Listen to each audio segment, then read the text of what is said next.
Les présidents ougandais Yoweri Museveni et kenyan William Ruto ont échangé pour aplanir les différends commerciaux entre leurs deux pays.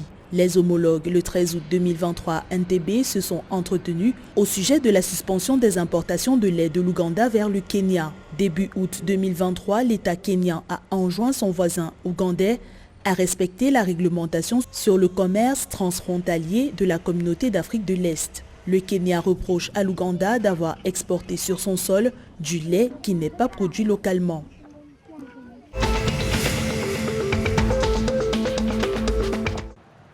Le 14 août 2023, la Chambre des représentants du peuple d'Éthiopie, le Parlement éthiopien, a approuvé la proclamation de l'état d'urgence dans la région de l'Amhara. Le projet porté par le gouvernement se justifie par la prolifération des armes qui rend le conflit contre la rébellion Fano incontrôlable pour les forces armées régulières dans l'Amhara. Le gouvernement éthiopien a imposé un état d'urgence de 6 mois dans tout l'Amhara le 4 août 2023. De plus, l'exécutif a indiqué que les violences qui ont fait plus de 20 victimes le 13 août 2023 dans la région limitent l'accès aux services sociaux de base.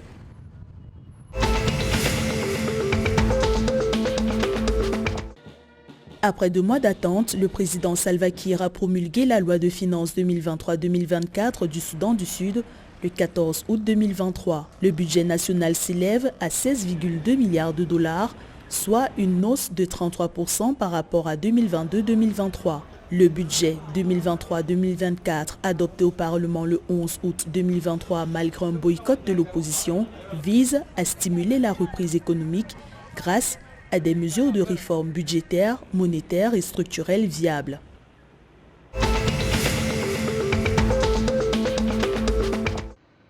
La Banque centrale du Kenya a bénéficié d'une ligne de crédit de l'Agence suédoise de coopération internationale au développement d'une valeur d'1 milliard de shillings. Cette facilité de garantie de 7 ans permettra à l'Institut d'émission kenyan d'augmenter les prêts aux petites et moyennes entreprises confrontées à des contraintes de financement. Le nouvel instrument s'inscrit dans le portefeuille élargi d'options de financement des PME de la Banque centrale du Kenya.